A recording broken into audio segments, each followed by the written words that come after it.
Salut à tous, donc alors aujourd'hui on a testé pour vous une nouvelle machine. Alors je dis on parce qu'on est toutes les deux, moi je fais la présentation et Shay est juste derrière en train de faire la vidéo. Donc alors la machine en question c'est la Pai & Co de Moulinex. Donc c'est une petite machine qui sert à faire plein de choses, les cupcakes, les tartes, les tourtes, enfin beaucoup de choses. Donc on va tout de suite passer à la présentation. Donc alors voilà comment se présente la machine. Donc vous pouvez le voir, elle fait les tourtes, les cupcakes, les muffins et les tartes. Donc elle est vraiment très facile d'utilisation. Vous voyez, il n'y a même pas de bouton. Elle se met en marche quand vous branchez la prise, elle s'éteint quand vous la débranchez tout simplement. Ici vous avez juste un voyant, donc dès qu'il arrive au vert, ça veut dire que la machine est arrivée à la température maximale. Avec la machine, donc vous avez ceci. C'est pour découper en fait la pâte pour faire les tourtes ou les tartes. Donc vous avez un côté pour la pâte du dessous et un autre côté pour la pâte du dessus. Donc voilà comment elle se présente à l'intérieur. Donc vous pouvez faire 4 petites tartes ou tourtes ou ce que vous voulez.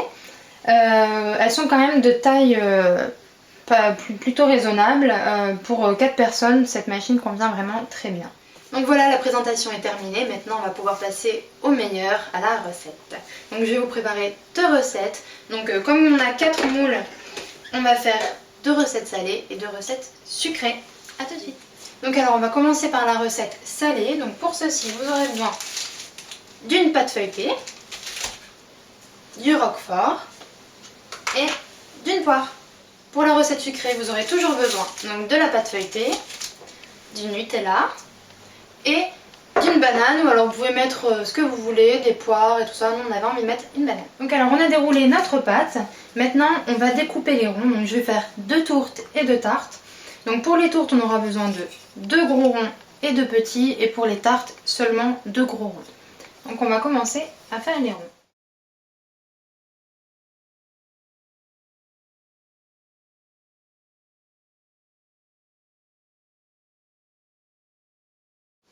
Donc alors on va déjà positionner les 4 fonds de tarte dans l'appareil.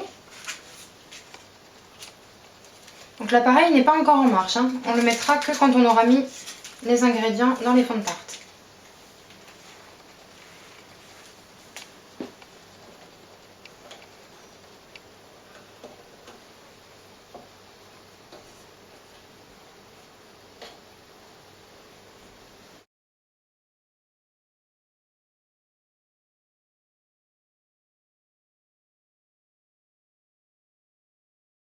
Donc alors on a déjà mis nos 4 fonds de tarte. Maintenant il me faut donc 2 petits ronds pour recouvrir les 2 tourtes.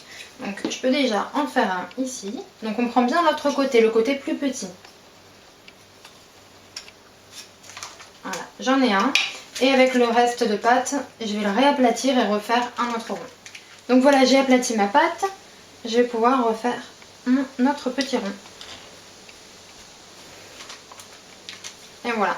Donc comme vous pouvez le voir, pour cette recette, enfin pour ces 2 recettes, on a besoin que d'une seule pâte. Et encore, il nous reste encore un petit peu de pâte. Donc ces 2 ronds, on va les laisser de côté. On va d'abord garnir nos tartes et ensuite on mettra les dessus de pâte. Donc on va éplucher la banane en petites rondelles. Je ne suis pas comme Cyril Lignac, hein, moi je suis un peu plus longue. Donc on va mettre le Nutella dans les fonds de tarte. On va prendre des bonnes cuillères à soupe. On va venir la déposer dans le fond de tarte.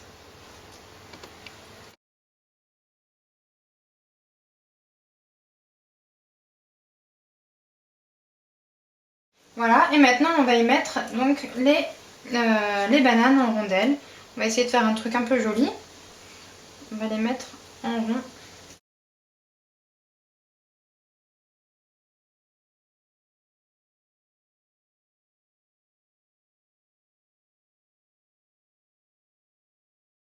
Et donc voilà pour la recette sucrée, c'est terminé. Bon, il vous restera sûrement un peu de banane, mais c'est pas grave, on peut les manger. Donc maintenant on passe à la recette salée. Donc vous allez éplucher votre poire et on va, comme la banane, la couper en quartiers.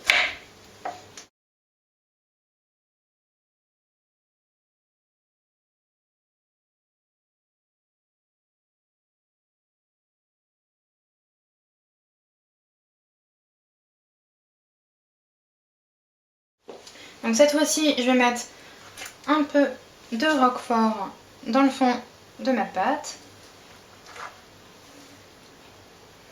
Et on va faire un peu une superposition avec les poires. Vous le mettez en petits morceaux. De toute façon, il va fondre après. Voilà. Maintenant, on va y mettre quelques poires.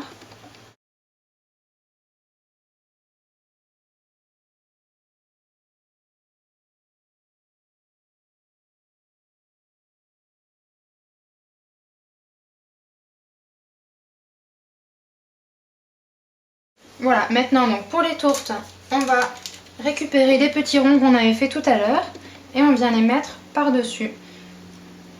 Sur les bords, on essaye d'appuyer légèrement. De toute façon, après, avec la décoration sur les côtés, ça va bien se fermer. Donc voilà, maintenant c'est terminé. On va brancher l'appareil et les faire cuire 5 à 6 minutes. Donc voilà, les tartes ont bien doré, donc on va enlever les bananes et peut-être celle-ci. Celle-là, on va la laisser encore un peu parce que vous pouvez le voir, elle n'a pas complètement cuit. Donc alors ça, c'est bon à savoir. Quand vous faites des tourtes, ce qui est bien, c'est vraiment de mettre beaucoup de farce à l'intérieur. Sinon, vous voyez, elle est plate et du coup, ça prend pas bien à la cuisson. Donc là, on va déjà enlever les bananes, faut pas qu'elles cuisent trop. Donc je me sers d'une petite spatule. Au moins, je suis sûre de ne pas la casser. Donc voilà, les petites tartes sont terminées. Donc comme vous pouvez le voir, elles sont franchement très jolies. Au niveau visuel, c'est super beau avec le contour et tout. Donc c'est vraiment un appareil qui est très très bien. La cuisson est super rapide, 5 à 6 minutes. Donc si vous savez pas quoi faire le soir, vous mettez tout ce que vous avez dans votre frigo et vous avez de super tartes. En plus de ça, donc, vous pouvez faire beaucoup de choses. Donc là on a fait une tarte et une tourte, mais vous pouvez faire aussi, donc comme je l'ai dit tout à l'heure, des cupcakes, des muffins, vous pouvez même faire des cookies, des pizzas. En plus de ça, pour celles qui sont pas trop cuisinières, vous pouvez aussi y mettre les plats tout préparés, vous savez, les fondants ou les trucs comme ça que vous avez en sachet. Donc vous les mettez directement dedans et vous avez des super fondants. Nous justement, on a fait une recette de fondant au chocolat, donc on a fait nous-mêmes. On a mis une recette sur notre blog, donc vous pouvez aller voir. Je vais mettre le blog juste là. On a fait plein de recettes, vous pouvez voir toutes nos recettes sur ce blog. Donc voilà, franchement je suis super ravie de cette machine. Elle coûte pas trop cher et franchement on peut faire une infinité de choses et c'est super rapide, je le dirai jamais assez. Par contre elle est super, mais j'aurais quand même deux petits inconvénients à lui donner.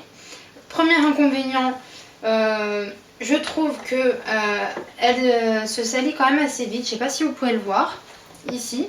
En fait, avec la chaleur, l'appareil se teinte un petit peu et il devient un peu jaune sur les côtés. Bon, c'est vraiment qu'une question d'esthétique. Il fonctionne toujours aussi bien, mais ça fait une petite albérue jaune. Deuxième inconvénient, c'est au niveau du branchement. Donc vous pouvez le voir, il n'y a pas de rallonge, la prise est quand même assez courte. Alors si vous avez une petite cuisine, c'est pas terrible, à moins de mettre une rallonge, voilà. C'est un petit inconvénient que je trouve un peu dommage. Voilà, donc maintenant on va passer à la dégustation et on vous met les photos juste après.